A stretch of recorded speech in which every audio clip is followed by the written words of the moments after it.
Oaks, a house in the country which I rented for the summer. As an author, I write tales of mystery and murder. But the things that happened in this house were far more fantastic than any story I've ever had published. I brought a staff of servants from my city apartment, and my maid, Lizzie Allen, who had been with me nearly 20 years. Lizzie? Yes, Miss Cornelia. Is the car ready? It's at the door. Look, Miss Cornelia, them servants you brought from the apartment are talking about walking out on us. Really? Well, I know they don't like it here, but I didn't think it was that bad. Well, they've been hearing things about the killer that the police call the Bat and the murders that he committed here this past winter. Now people are saying that he's back again. Well, how can they be sure of that? Has he committed another crime? No, not yet, but that ain't saying that he won't. Here's something else. You've heard about the bats they have here. Animal bats, the kind that fly. Yes, yes. Look what it says in this magazine. This is a report from the State Health Department, and it says some of them bats is rabid. Well... And that ain't all. Now there's a rumor going around that it was the bat himself, the killer, I mean, that released the rabid bats in this neighborhood. Oh, that's ridiculous. Well, the housekeeper, the cook, the butler, and the upstairs maid don't think so. Well, I can't help what they think. If hysterical nonsense like that can scare them out of their good jobs, it's their loss, not mine. Come on, Lizzie, I've got to get to the bank.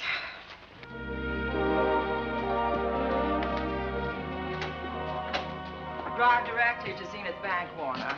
I'm afraid we'll have to hurry. It's near closing time. I'll get you there, Miss Van Gorder.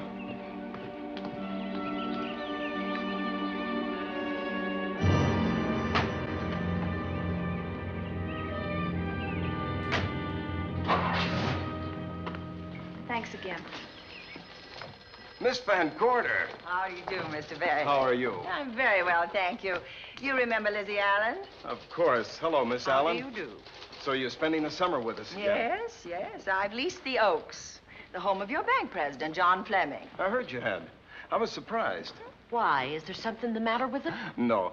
I was surprised because Mr. Fleming said he would never rent it. Oh? Well, I rented it from his nephew, Mark Fleming, who has the real estate office here. He said his uncle would be gone the entire summer. Well, that's right. Mr. Fleming's in the North Woods now with his physician, Dr. Wells. Oh, pardon me. Dale, I want you to meet my wife. We were married at Christmas time. That must have been nice. Believe me, it was. Oh, here she is. Oh, dear. My wife, Miss Van Gorder, Miss Allen. How do you do, Mrs. How do you do? Cornelia Van Gorder. Yes.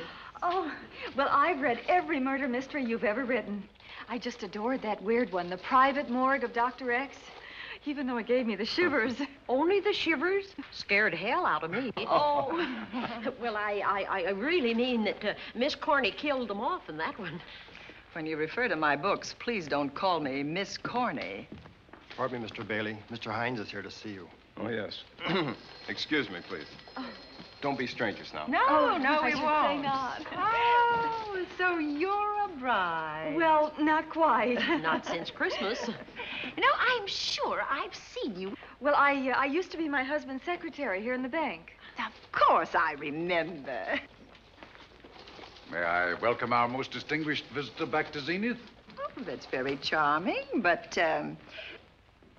Lieutenant Anderson. Lieutenant Anderson, of course. Chief of Detectives of the Zenith Police Department. This is Miss Allen. Miss Allen. How do you do? Lieutenant Anderson is one of our favorite citizens. He's on the bank's board of directors. Not bad for a policeman. You must have made a good thing of it. Well, I saved my money, if that's what you mean. It's near closing time, and I've got some business in the safe deposit vault. Please come and see me, Mrs. Bailey. Oh, I'd love to. And you, Lieutenant. Thank you. Goodbye. Goodbye. Nice to have met you. My, what a charming woman. She moved into the Oaks just the other day. That house is a proper setting for a writer of mysteries. Oh, it certainly is. Vic, what's the matter? Come in here, both of you.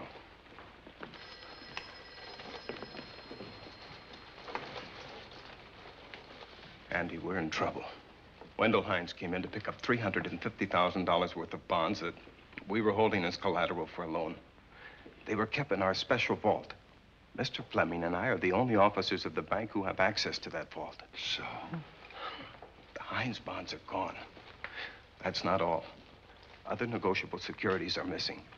From what I can gather, short of a careful check, the bank has been looted of over $1 million worth of securities. You'll have to notify Fleming. I wish I could talk to him. Unfortunately, he and Dr. Wells are deep in the woods. They can't be reached by phone.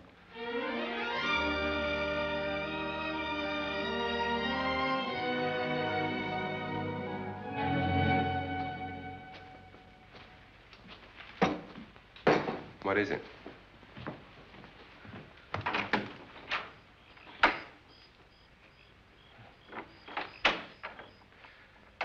I thought I heard someone on the path coming from the lake. Had an idea it might be that guide of ours. Oh, Sam won't show up until morning. It's a 20-mile canoe trip from here to civilization. 5 will get you 10. Sam has a message for me. I thought you told him at the bank not to bother you. I did, but they'll bother me. Doctor, Yes, John. what would you do for $500,000? Anything short of murder. Why not murder? Too messy. Too great a risk? For $500,000? Yes. I pinched $1 million from the bank. Well, I'm not kidding. I embezzled it. Not that I think you wouldn't do it if you thought you could get away with it. I got away with it. I'm not talking about currency. I took negotiable securities that could be converted into cash. I have the cash in 10s, 20s, and 100s. Well, I'm your doctor, not your lawyer. Why tell me this? You'll find out why. Who's going to take the blame for the robbery? Bailey, the cashier. They'll never suspect me. I like Bailey. Well, so do I. I love the guy. I gave him his first chance. He has a lovely little wife. Charming girl. Was the best man. Where's the $1 million? In my family's tomb in Zenith. In the crypt with my father's casket. I don't buy that, John. No? No. You forget that I had you in charge when you were a very sick man. When you raved in delirium. And I heard you talk about a hidden room. Now, where else could you put a hidden room except in that mansion you built? That white elephant you call the Oaks. Look, everyone knows I have a bad heart. Now, who would doubt it if you wired the bank directors that my heart had failed? That I had fallen from a great height here in the woods. And that I was badly smashed up. You could ship the body back for burial and instruct them not to open the casket due to the condition of its contents. Well, you realize, of course, that we'd have to have a body to put in that casket, which means that we'd have to deal with an undertaker at this end. Of course. Well, where do we get a body? Couldn't we provide one of our own? How about Sam? Sam, our guide? Sam weighs about as much as I do. He's practically a hermit. He wouldn't be missed for a long time. The local undertaker would know him. Not if we made him look as if he'd been in a serious accident. But if Bailey's going to take the blame, why'd he have to do this? A jury might acquit him. In that case, I'd be a logical suspect. I could disappear, of course, but it's safer if they think I'm dead.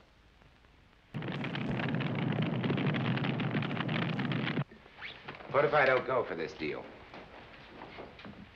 In that case, it would be too bad. You mean you'd kill me? What else could I do? Now that I've told you about the $1 million, I'd say you were shot in a hunting accident. Now, look, Doctor, if you can find another body instead of Sam's, it's all right with me. There's $500,000 in it for you. I'll do my best. I smell smoke. So do I. What's that noise? Look, Doctor, the woods are on fire. It's It's coming this way. We've got to get out of here. Out the back way. We will. As soon as I provide that body we were talking about.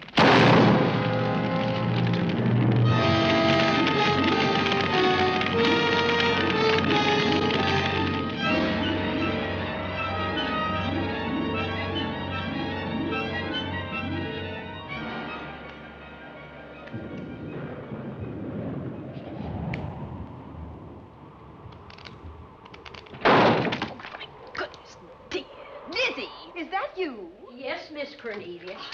There's a storm coming up, and it's gonna be a snorter. The wind nearly blew the door off its hinges. Well, that noise blew my game higher than a kite. I think I've lost some of the cars. Oh, I'll get them for you. Oh, I see you found the paper.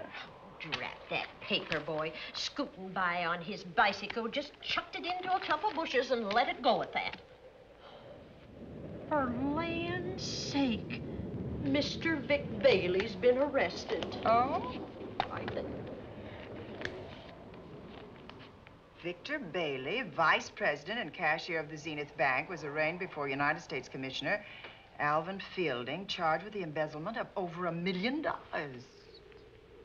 I can't believe Vic Bailey had anything to do with that robbery.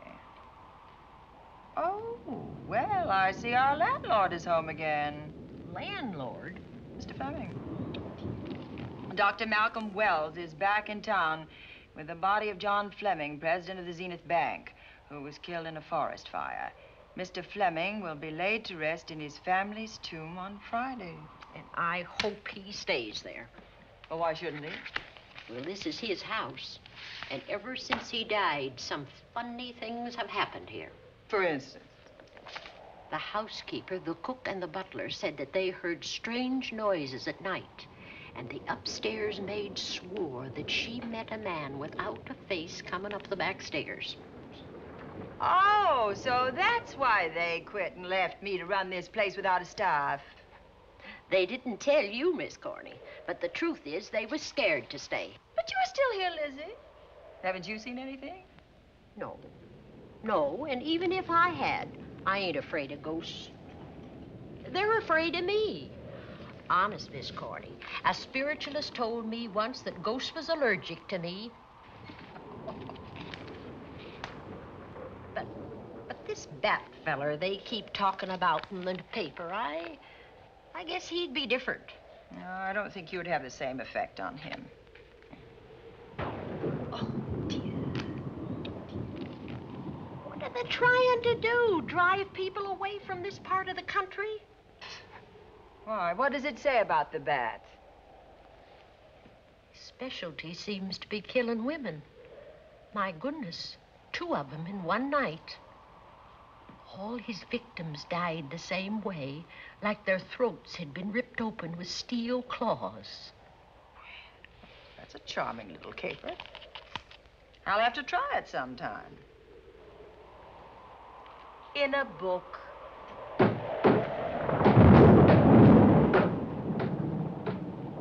That ain't nothing, just something bumping against the house.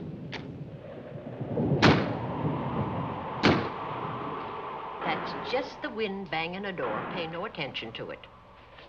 Listen to this. One of his victims, who lived for a moment after she was found, described the bat as a man without a face. Honest, Miss Corney, I think that woman must have been exaggerating.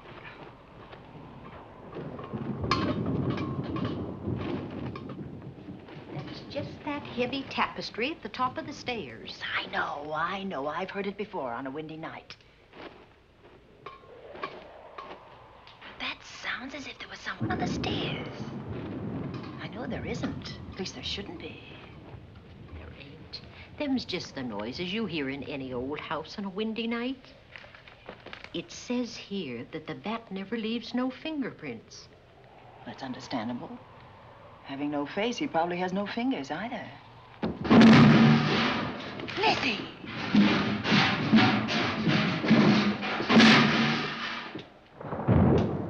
And that, I suppose, is the cat dropping its dentures. No, I don't think so. But I think it's something should be looked into.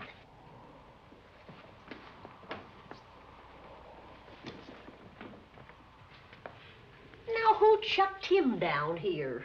The wind, I hope. There must be a window open up there. No, Lizzie. Let him lay.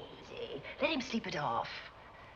I hope the power lines don't go down, put the lights out. Now, we'll check the windows in the living room and draw the curtains, and then we'll go to bed. Yes, ma'am.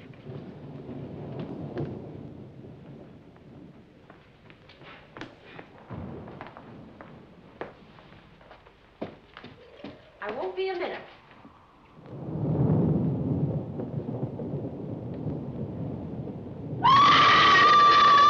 Gordy! Oh! What's that? Oh, when I went to get the paper, I turned the latch off. I forgot to turn it on again. He's out there. He was coming in. He might have got you. Oh, but he didn't, and he's still out there, thanks to you. Now, you hurry now, and we'll call the police. No, I won't leave you, Miss Coney. Are you okay? Yes, ma'am, I'm okay. Okay.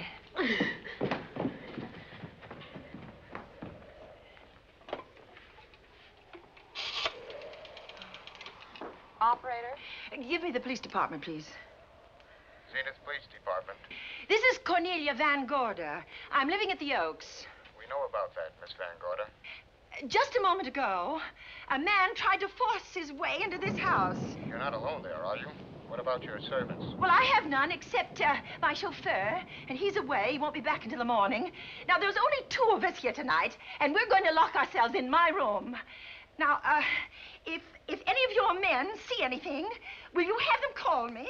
I'll send officers over there right away. Oh, thank you very much. Come on, Lizzie. We're going to sleep in my room.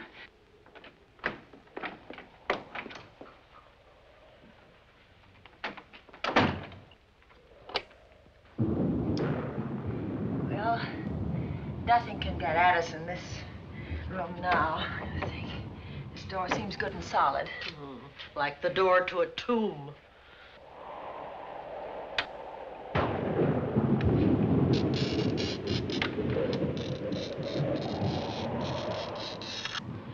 I think that couch will be comfortable. There's some extra bedding, you know, in the Yes, ma'am. closet. Let's see now.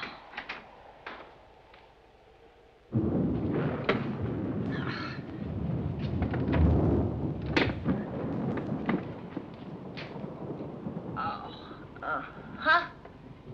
No bolt. Well, that's not so good.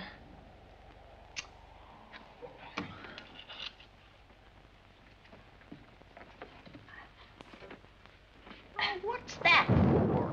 That, my good woman, is a booby trap. If anybody tries to open this transom, this will be knocked off, and we'll hear it fall.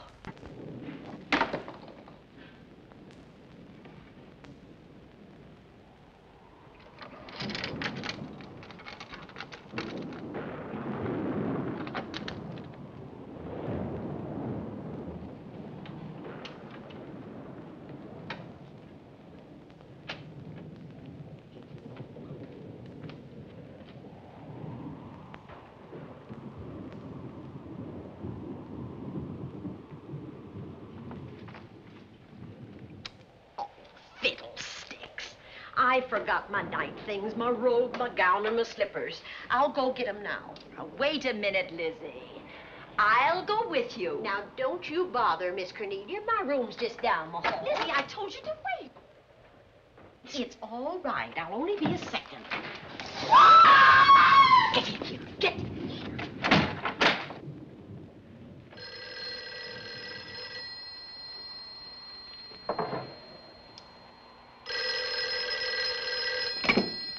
Yes? Miss Van Gorder?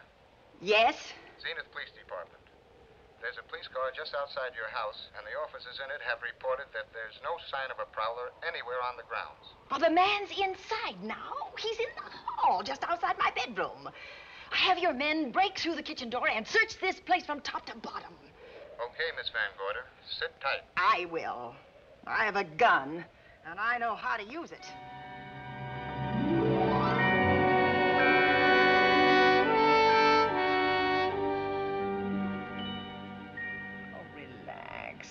relax, Lizzie. The police did a good job. They couldn't find anybody in here. But we both saw him, Miss Cornelia. All right, so he got away. But there are men on guard outside, so just try and get some rest. There's nothing can get at us here.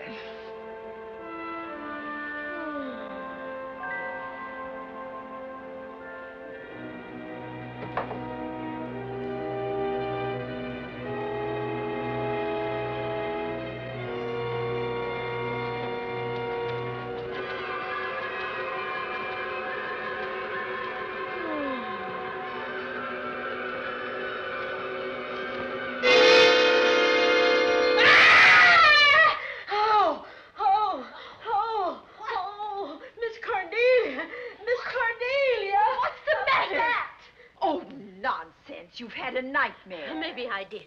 But there was a bat in it, and it bit me. What? It flew in that closet. Oh, good gracious, Lizzie, you're right. Oh.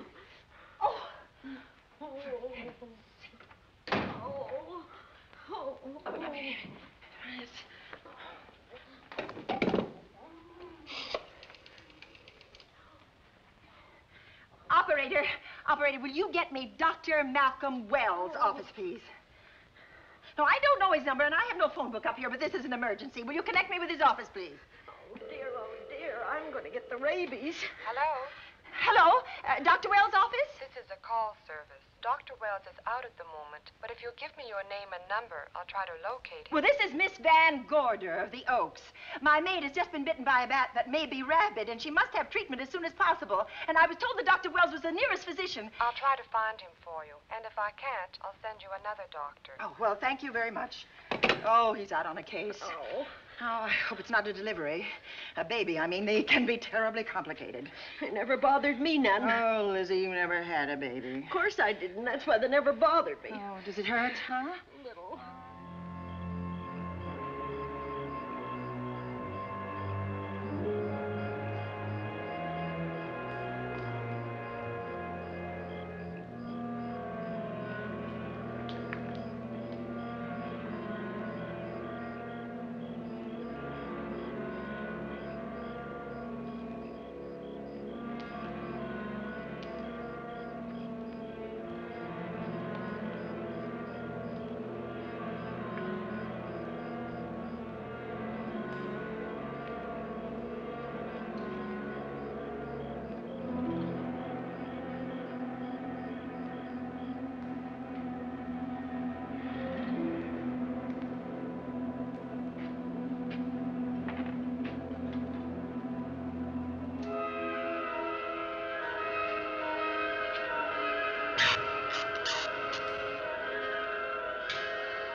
Dr. Wells? Are you there, Dr. Wells? Are you there, Dr. Wells? This is the operator. Your call service is on the wire. It's an emergency. This is Dr. Wells. This is your call service, doctor. Oh, hello. I was just doing an experiment. I left the receiver off. That's what I thought, but I kept trying. Miss Van Gorder at the Oaks called and said that her maid had been bitten by a bat, and she's afraid it might be rabid. What? Oh, all right. Tell her I'll be right over there.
Who's there? Dr. Wells. Come in. Good evening. Oh, I'm so glad they found you, Doctor. Well, I reached my office shortly after you called. How is your maid? Is she in any pain? No, she doesn't seem to be. Did the bat get away? No, I believe it's still in my bedroom. Oh, good. I'll want to examine it. There you go, Miss Allen. Now you feel better? Doctor, have I got the rabies? Well, I can tell you better after I've examined the bat's brain under a microscope. That thing's got a brain? Oh, you'd be surprised. Well, where is it? I think the little darling is in that closet. Oh. You know, it's a pity you leased this house, Miss Van Gorder. Why a pity? Well, my dear lady, I don't want to alarm you, but... Oh, well, after tonight, nothing can alarm me. Yes, I understand. It must have been terrifying. So many unexplainable things have happened here. There's something about the place. Your servants must have sensed it when they walked out on you. An apprehension of disaster. Well, let's see. Aha! Yes. There he is. All right, now. Take it easy. Nobody's going to hurt you. Quiet now. Quiet.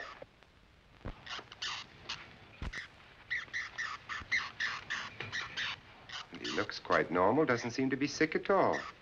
Oh, ain't that nice? I've been worried about him. Well, you should be. From his appearance, I'd say that he doesn't have any infection. In which case, you've had a narrow escape. Now, you take one of those tablets I left for you, and I'll guarantee you a good night. And I'll drop in on you tomorrow. Oh, thanks for everything, Doctor. Now, don't worry, I can find my way out. Oh, I know you can, but do let me help you. Oh, don't forget that once I'm gone, you'll have to climb those stairs alone. Oh, I'm all right. I'm armed now. Can you, shoot one of those things without shutting your eyes? Oh, Doctor, there are guns in every book I've ever written. I don't write about things I'm unfamiliar with. Lock the door, Lizzie. Good night. Yes, ma'am. Good night, Doctor. Accident? No, the wind blew him down. Oh. I think. Oh. Did you know that young Mark Fleming leased you this house without notifying his uncle? No, I didn't. Well, it doesn't matter now. John Fleming is dead and Mark's his heir. But if John were alive, he would warn you to leave here, Miss Van Gorder. Really? Yes. It's been a tragic place for anyone who ever lived in it. Well, good night. Good night, Doctor. Who's out there? Nobody you need worry about, Doctor. Oh, it's Andy. That's right. Oh, good evening, Miss Van Gorder. Good evening, Lieutenant. Somebody sick here? My maid was bitten by a bat. Oh? A rabid bat? Well, I'll know for sure when I get to my lab. I caught the bat. It happened indoors? In my bedroom. Yes. How'd it get in? Well, there are many ways a bat could get in a house. You ought to know. I spotted this hole in the window the minute I got here. Why? That's where the two-legged bat got your door open. Miss Van Gorder told me that she phoned headquarters at Zenith. Yes, I phoned twice. The second time was after the prowler got in the house. Weren't headquarters, Andy? No, but they contacted me. An officer came and searched the house from top to bottom, but they couldn't find the bat. You better have this window fixed tomorrow. Oh, yes, I certainly shall. Yes, and I'd better be going. I'm due in surgery at 8 o'clock in the morning. Good night. Good night, Doctor. There'll be a man patrolling the grounds all night, Miss Van Oh, Gorder. thank you. And nobody inside, Andy? Why should there be? Well, how do you know but what the bat is hiding somewhere in the house? I'm quite sure he isn't in the house, Doctor. Not now.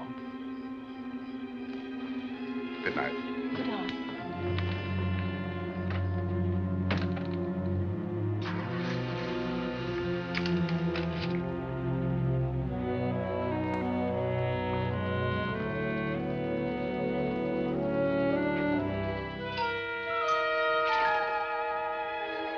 Hi, Andy. Hello, Mark. Well, congratulations. Real estate business must be picking up. New office, new furniture. New deal. How do you like it? It looks expensive. Are you squandering your inheritance? Oh, I haven't got it yet. Well, the paper says John Fleming left his entire fortune to you. Funny thing about that entire fortune is that we can't find it. No kidding. Oh, all Uncle John had in his bank account was a couple of $100. And his safe deposit box was empty. If we don't find that missing million, mine will be empty, too. How come? Well, all my savings were invested in Zenith Bank stock. The examiners won't certify the bank as solvent until those stolen securities are found. So the stockholders have voted an assessment that'll wipe some of us out. It's a cinch those securities have been converted into cash. And if I can't find that cash, I'm sunk. Well, where are you going to look for it, Andy? Here in Zenith. Your uncle wouldn't take $1 million on a hunting trip, would he? You suspect Uncle John? Why, Andy, he founded the Zenith Bank. That'd be like robbing the family tomb.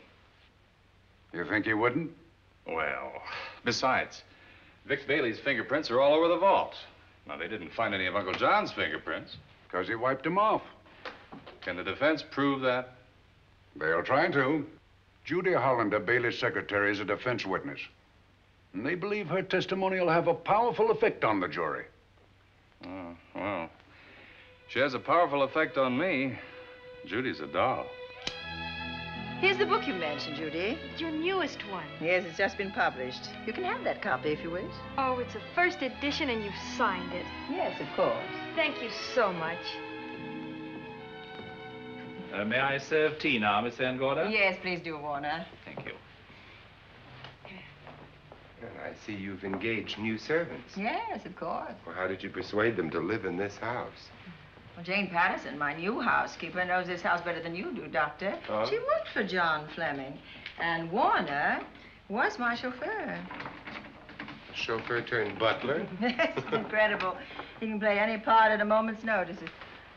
Did you get a plumber, Warner? No, we can't get a plumber for 3 days, madam. What about that leaking pipe? The basement will be flooded in 3 days. Now, the pipe is no longer leaking. You mean it's dried up of its own accord? No, not quite. I packed the elbow where the water was coming out. Packed the elbow? Oh, where did you learn how to do that? Well, into each life, a little rain must fall, and a careful man learns to keep himself dry. Now, is there anything else that you require, Miss Van Gorder? No, not at the moment, Warner. Thank you, madam. Now, there's a character. How long did you say that he worked for you as chauffeur? About 3 months. Well, I hope he doesn't have a police record. My dear Dale, it may interest you to know that the last night of his life, John Fleming told me that he loved your husband like a son. If Fleming were alive today, he would be fighting to prove Vic's innocence. Could Mr. Fleming prove his own innocence? Miss Van Gorder, can there be any doubt about it? There will be when Miss Hollander testifies at Vic's trial. Oh? You know something that we haven't heard yet, Judy? Something I saw with my own eyes. She's not permitted to say what it was. My dear girl, I wouldn't think of asking her. But let's assume for a moment that Fleming did steal the $1 million. Now, what would he do about it? Where is it? Hidden someplace where he could lay his hands on it without getting caught in the act. Now, if I was writing this, instead of living in the middle of it, I'd hide it right here in this spooky old house. Under a loose floorboard or up a chimney? If Mr. Fleming had the nerve to steal $1 million, he'd make his plans well in advance. I'd say he'd prepare a place to hide it. Possibly when this house was being built.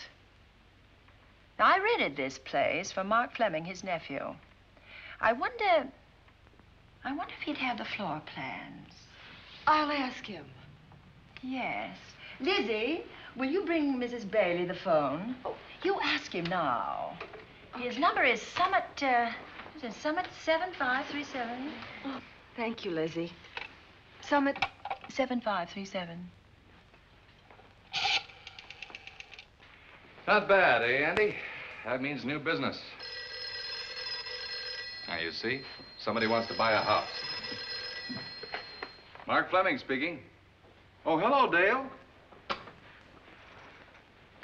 Well, hang on a minute, honey, while I see if I have him. It's Dale Bailey, all excited. Miss Van Gorder wants to know if I have the floor plans of the Oaks.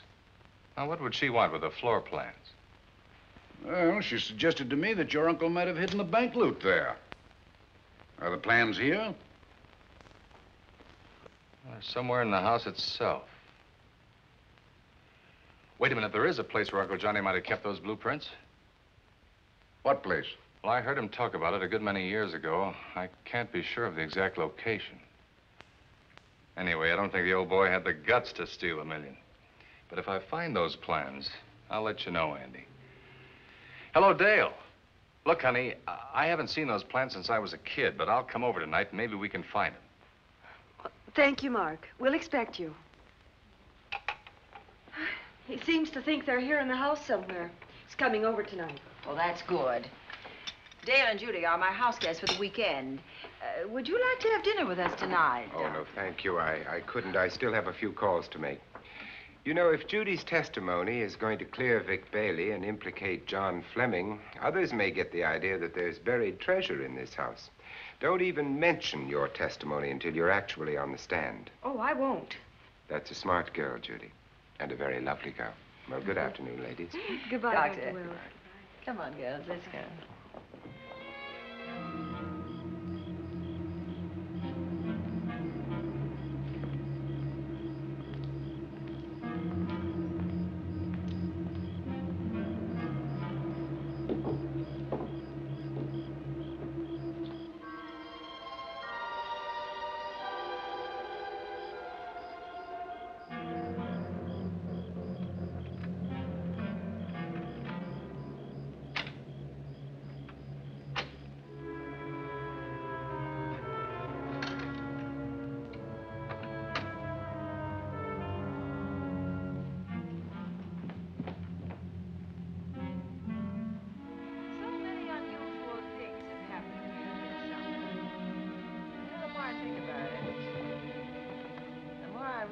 I should be putting them down on paper. Weren't you your husband's secretary, Dale? Yes, I was. Do you take shorthand? Mm-hmm. Well, my dear, if you'd like to have your mind occupied, I want you to work with me while I write the story of this fantastic criminal, the Bat.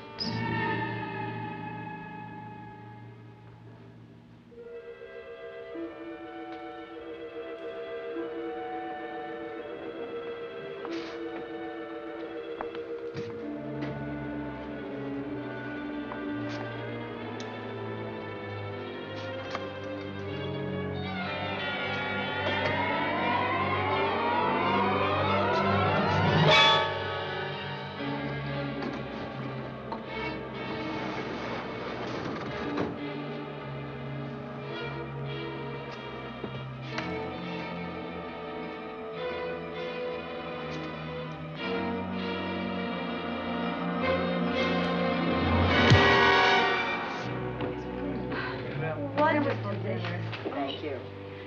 It's really nice. It's a good dinner, Lizzie. As usual. Wonderful. Oh, what a lovely piece of silver.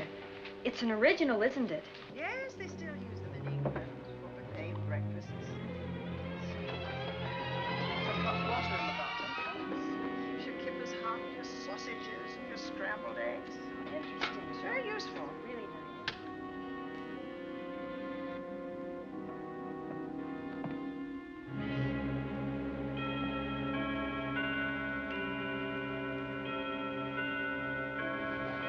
Clock hasn't struck the hour in the last 10 years, if I'm to believe what Mark Fleming told me. Why is it angled away from the wall like that? I don't know. Somebody must have moved it. Lizzie, very likely when she was dusting. Wait a minute. Did you know there's a door in this paneling? No, I didn't. Oh, my gracious, so there is. Maybe it opens to a secret passage. Oh, certainly to a secret something. Is it exciting? Who knows, girls? We'll be about to stumble on that missing million. Oh, this is... Oh. There's a panel. There must be some gimmick to it. There always is. Yes, it moves. It moves. It moves. Oh.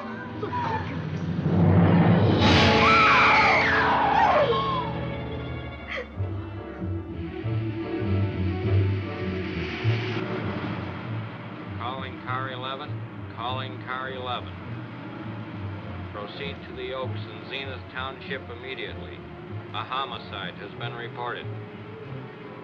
Okay. Proceeding to the Oaks. Notify the county coroner, Dr. Wells. Tell him to come to the Oaks at once.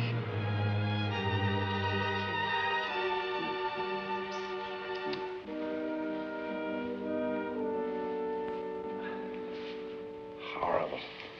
As if his throat has been torn by some creature with fangs or claws.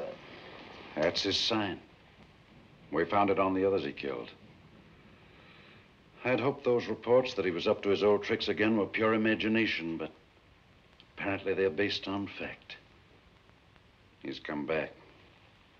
Back to the scene of his kills. Yes, that's who I mean. That's who did this. The bat. Who found Mark? We all did. And it's Dale and Judy and I. Lizzie was in the dining room. This is my new housekeeper, Jane Patterson. You know, she worked for John Fleming. I know her. Where were you, Mrs. Patterson? In the kitchen, cleaning up. I cooked the dinner tonight. Did you know that the secret closet was here? No. It was behind the grandfather's clock. Well, it was I who found it, really. Noticed the clock had been moved and the door wasn't quite closed. I'll get it.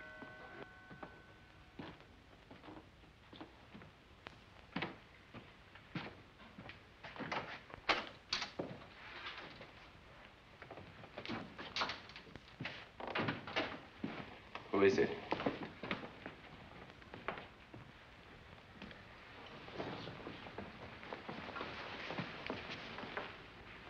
Mark Fleming. As coroner, you saw the same wounds on the others. How long's he been dead? Oh, I'd say about a half an hour. You believe it was the bat? That's a bat's trademark. Perhaps he's still in the house. That's possible. Why should he be? Because he's looking for something, and like you, he believes it's here. And he's a persistent killer. I would advise you to get out of this house as quickly as possible, notwithstanding our expert police protection. Have you called the morgue?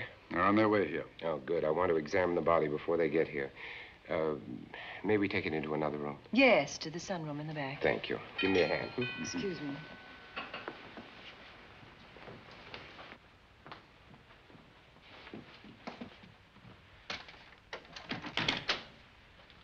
Oh, Warner, where have you been? Well, madam, has been an accident? There's been a murder. Mark Fleming, the young man from whom I leased this place, was killed here tonight. They know who did it? Well, they believe it was the bat. I'm sorry I had to use the front door, Miss Van Gorder, but I forgot my keys, and when I rang the bell at the kitchen door, there was no response. Oh, this is Warner, Lieutenant. He's my butler. He was my chauffeur. Why'd you promote him? But it's very difficult to find a butler. They don't like service in the country. Have you been a butler before? I've served in many capacities, sir, but this was my night off, and I forgot my keys. I heard that part. What time did you leave the house tonight? Oh, about 6:30. I had dinner at Wiley's Roadhouse. Can you prove where you spent the rest of the evening? I can try. Try hard. And don't leave the house. I'll get to you later. Very good, sir. I shall be in my room, Miss Van Gorder, if you need me. Yes, Warner. Surely you don't think he's... Warren and I've met before. I can't recall where or when, but I will.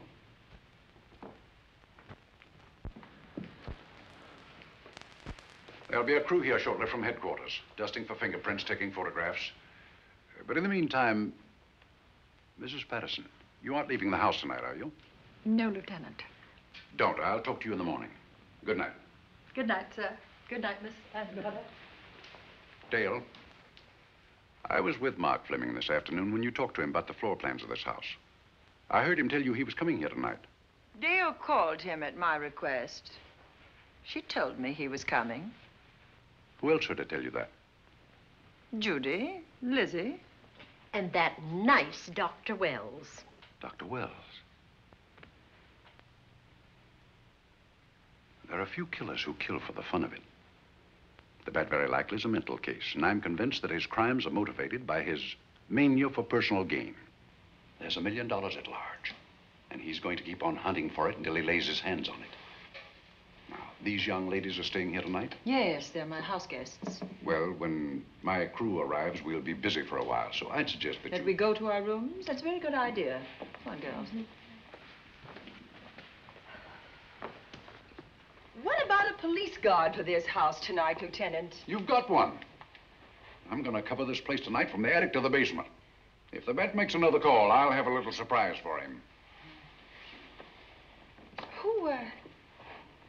Who is he? Have you any idea?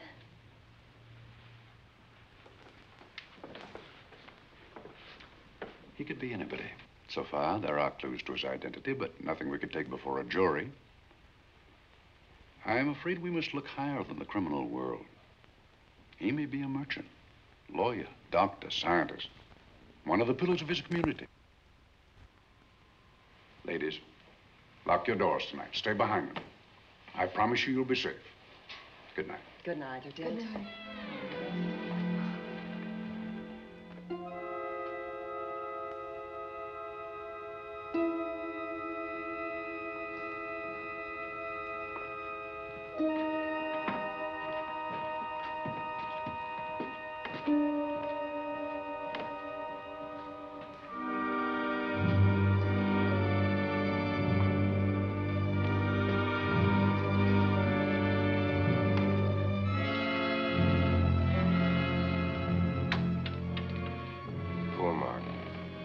It's a pity.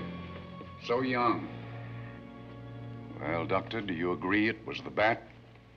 In my report, I shall say the death was caused by the same technique used in the other killings.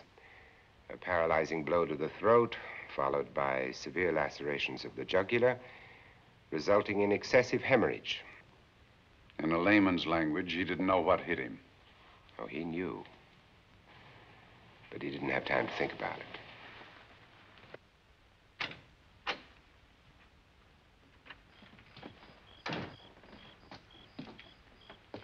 You staying here tonight, Andy? Well, until I check the doors and windows, but I'll be back bright and early in the morning. Neither snow, nor rain, nor heat, nor gloom of night stays these couriers from the swift completion of their appointed rounds. A lot of people are due for a shock when I close this case. Yes, I'm sure they are. Good night, Andy. Don't get hurt. Good night, Doctor.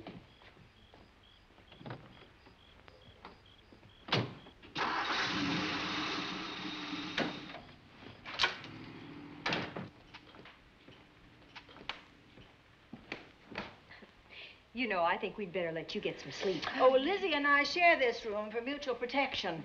You know, one night, a storm blew the wires down, put the lights out, and I went out the next day and bought a half a dozen of these things. You better take one with you, Dale. Oh, thank you. We'll go across the hall now. Are you sure there's nothing else you need? Oh, no. Quite sure. We'll be all right. Well, if anything bothers you, you just sing out, and two strong women will come to your rescue. Oh, nothing will bother us. Not with Andy on the job. No. Well, good night. Good night, Miss Van Gordon. See you in the Don't worry, everything will be all right. We won't. Good night. Good night.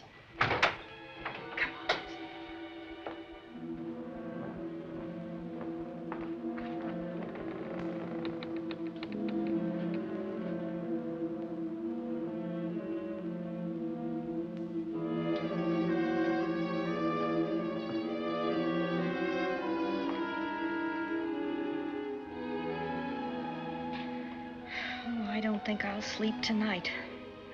Me neither. All I can see is poor Mark Fleming staring at us. I thought that when people died, their eyes closed, as in sleep. Don't think about it. I'll bet you're thinking about it. No, I was thinking of my poor husband sleeping in jail tonight. Oh, Judy, I love him so much.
What's that noise? Oh, I don't know. I kind of fell half asleep. For a moment, I thought it was something from a dream. It's somewhere in the house. Yes, on the floor above. Not directly over us. Probably a room overlooking the driveway.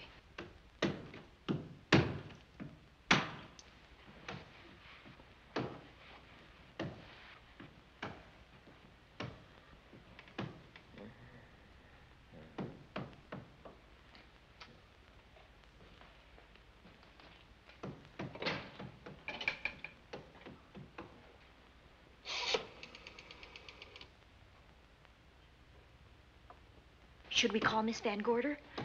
She'll hear it. How can she help but hear it? Oh, besides, we don't want her to think we're a couple of hysterical women. Oh, I'm about to become one. Dear. I had it for one night. Dale, you're not going out in that hall. I want to know what's happening up there. But Lieutenant Anderson said if we stayed behind our locked doors, we'd be safe. Vic isn't safe locked up in that jail. Suppose that stolen money is in this house. Mark Fleming seemed to think it was. Maybe that's what somebody's looking for.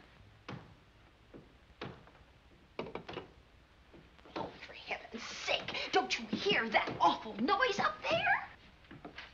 Now, Lizzie, you've just got to stay awake.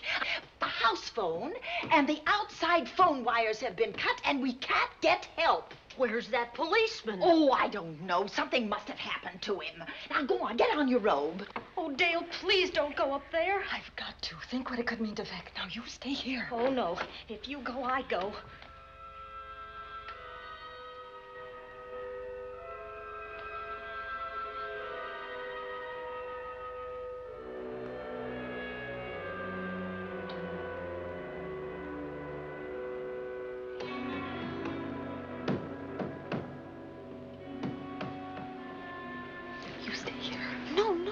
You go up there alone. You wait here. I'm going to see what it is. Oh, please let me go with you, Judy, Dale. will you warn me if anyone comes? I'll only be a moment. Now, wait.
Give her to me. I'll look after her. Oh, Poor baby.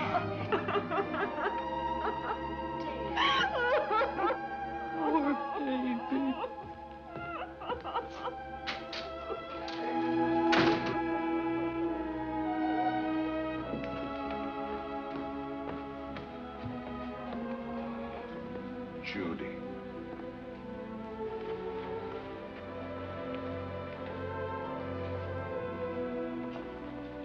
The bat. Yes, the bat. He caught her at the head of the stairs. We saw him rushing down the stairs as we came out of the room. I hurled that after him. I hit him, I believe. I'm going to cover this place from attic to basement, you said. Well, what were you covering when that poor child was murdered? Where were you? I saw a man outside in the grounds.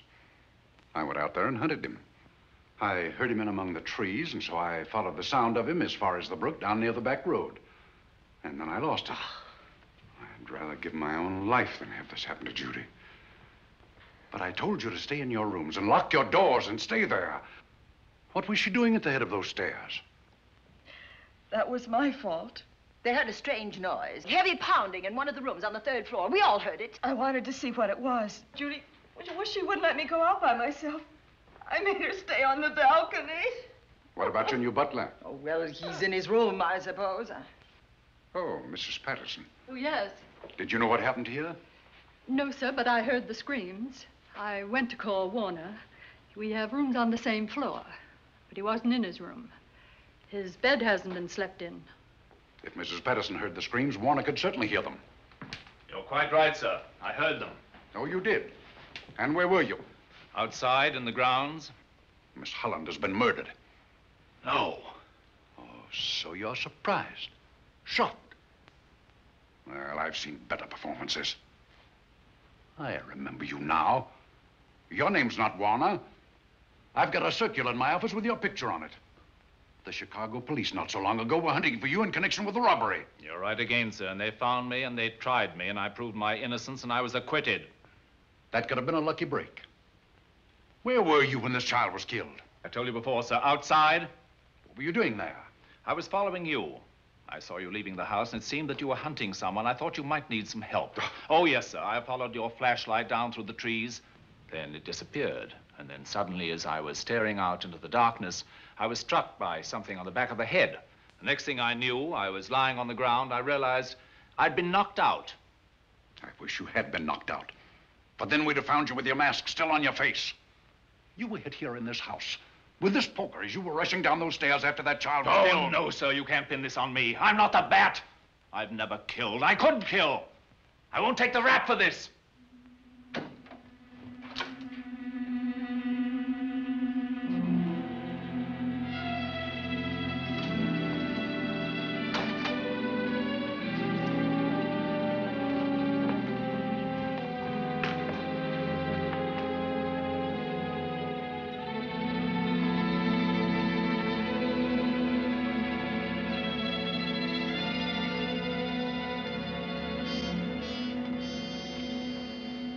Well, Doctor, we have another case for the county coroner. You see, the bat came back. Why did you come back, Doctor? Well, I had an accident about a mile down the road. The right rear wheel of my car came off, and I plunged into the ditch. This was the nearest house, so I came here to call for help. I thought I'd find you around, Andy. Physician, heal thyself. You must have been hit by something on the back of your head. I told you I had an accident. So you did, Doctor. So you did. I could be wrong. But maybe I'm not. We shall see. All right, dear, let's start a new chapter. For days, the murders held the headlines. Lieutenant Anderson grilled us and ransacked the house from top to bottom. Warner was not placed under arrest, but his every move was watched. At night, except for a detective on guard in the house, the police and the reporters left us alone. And on one of those nights, without telling Lizzie or anyone else, I pursued a secret investigation of my own.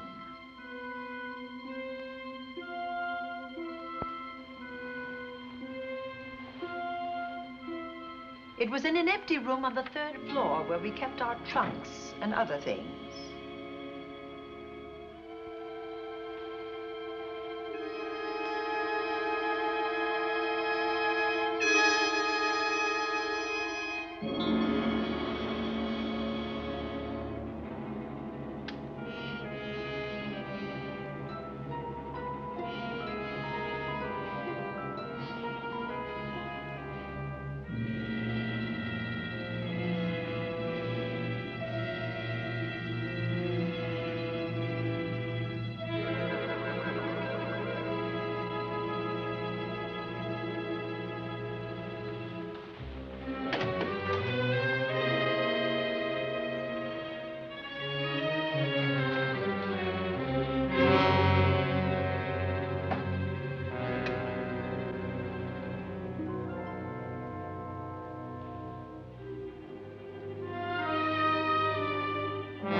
Put him up, Pat.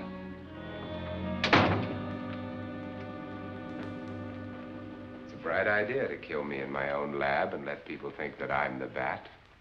But you had to kill me first. What was it to be, ambush? And clever as you are, you're not smart enough to do that. Nor were you smart enough to find the money, though you came quite close to it. But I know where it is. And when you're dead with that sign pinned on your chest, I'm going to collect it and live happily ever after. He destroyed himself. How true that will be. Well, goodbye, Bat. Here's a serum that will heal you whether you're rabid or not.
Something's wrong.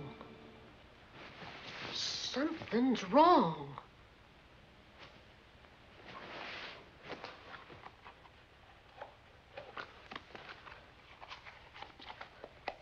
Miss Cornelia.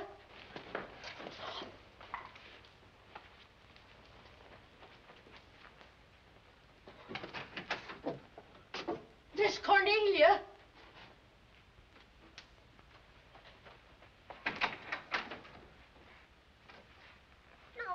Where would she be going at this time of night?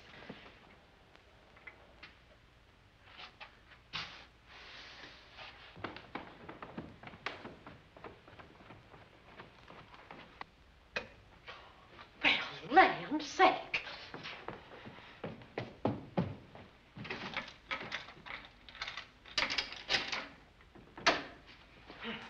I never. Oh. Mr. Davenport. Mr. Davenport. Oh, a fine thing. The door unbolted, the chain off, and you asleep on the job. Wait till Lieutenant Anderson hears about this. Come on, wake up. What's the matter with you? I don't know. My head hurts. My whole body's numb. Here, take a sip of this. Try to snap out of it. I'll be back in a minute.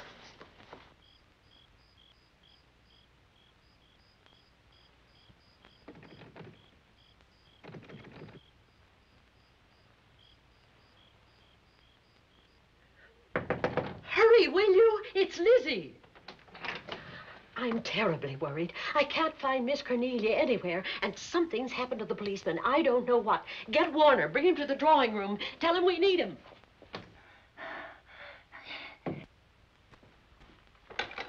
Are you all right now? Yeah, I'll be all right in a minute. I remember now. I took a drink of wine from that decanter there. Miss Van Gorder told me to help myself. She wouldn't put nothing in it? Well, somebody did. Somebody who knew I was on duty here. Then it was somebody that got Miss Van Gorder. I can't find her anywhere. Upstairs, downstairs, or in the basement. I told the housekeeper to get Warner. Lieutenant Anderson will want to know about this. Hello. Yeah, this is Davenport at the Oaks. We've got trouble here. Well, for one thing, I was drugged.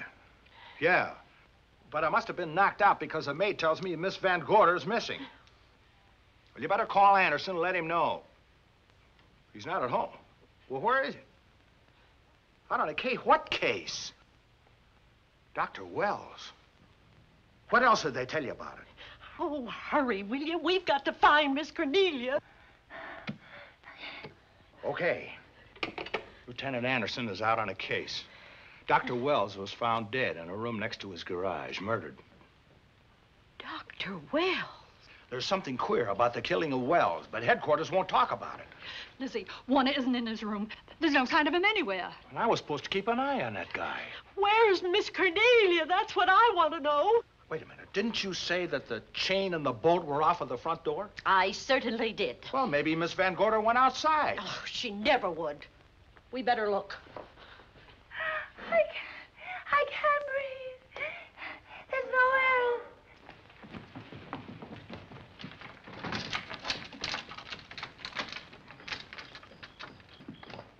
Miss Cornelia. Oh, Miss Van Miss Gorder. Cornelia. Miss Cornelia. Miss Van Gorder. Look. There's a light in that room on the 3rd floor. Were you up there tonight? Well, of course I was, but I turned the lights out before I came downstairs. Then Miss Cornelia might have turned them on again. That's why we're going to look first. Come on.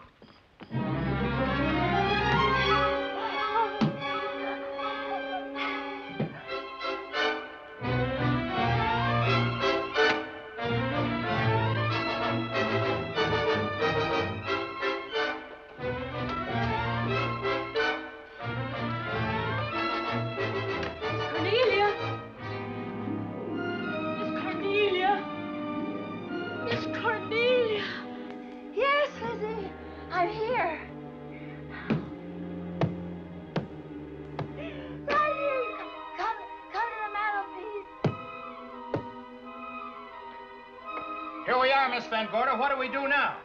Over the mantel, there are 5 panels. Strike it with your hand.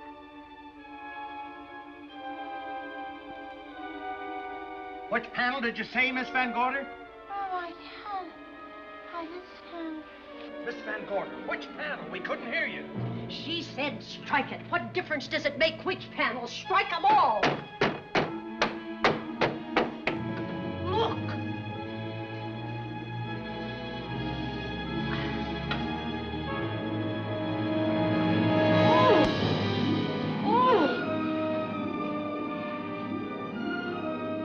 Oh, it's all right now. It's all right, dear. Lizzie's here.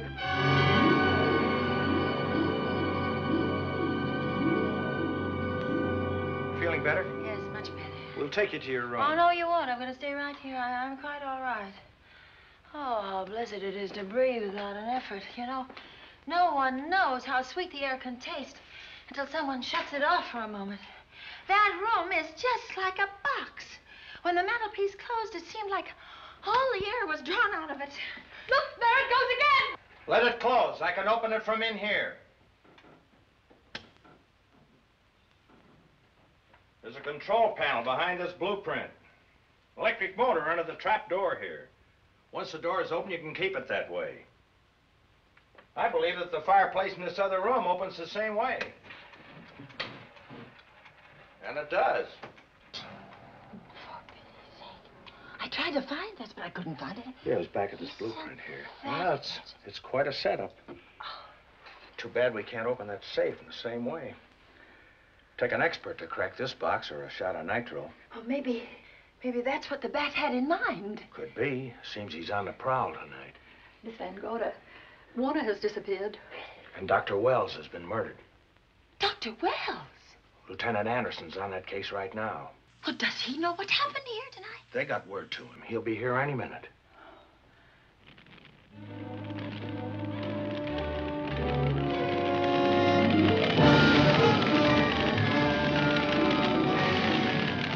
What's that noise? Miss Van Gorder, the garage is on fire. Scott, look at that. Lizzie, put that light out in the other room. Now, where are you going? to report the fire. Well, you just stay right here. But Miss Van, go to the garage. Well, let it burn. You watch the stair. Can't you see that fire was set to get us out of the house? Out of the house? Were you talking about the... Yes, I'm talking about the bat. Now that the lights are out, he'll think his trick has worked, and we've gone. He'll be here any minute. Well, so will Lieutenant Anderson. I hope so, but the bat will be here first. And he'll kill again if we're in his way. We've got to be as clever as he is.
But you'll be safer downstairs. I'll take care of you. Well, the others can go, but I'm going to stay right here.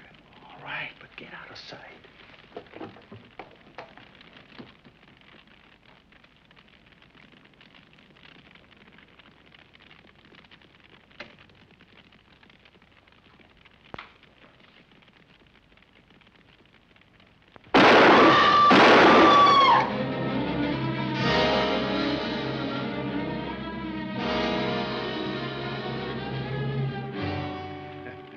Let's face it, ladies, and get it over with. Others have seen my face before they died, but I'll have to deny you that pleasure. This would make a good scene for your book, Miss Van Gorder, but I'm afraid you'll never write it.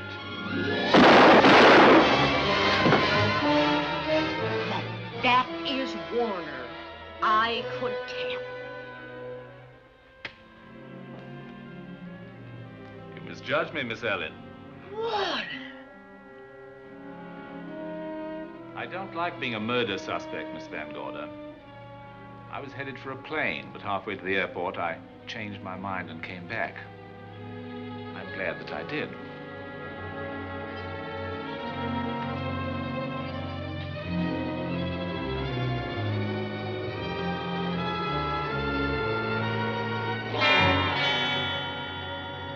Why, it's Lieutenant Anderson.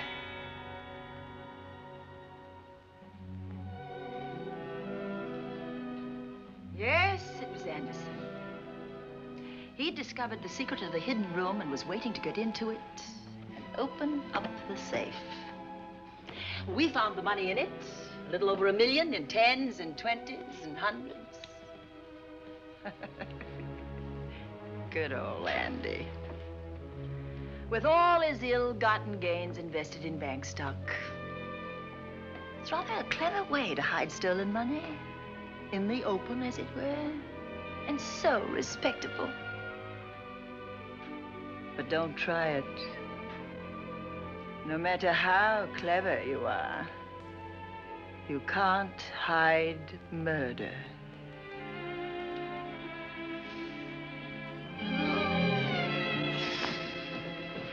Well, that's it, Dale.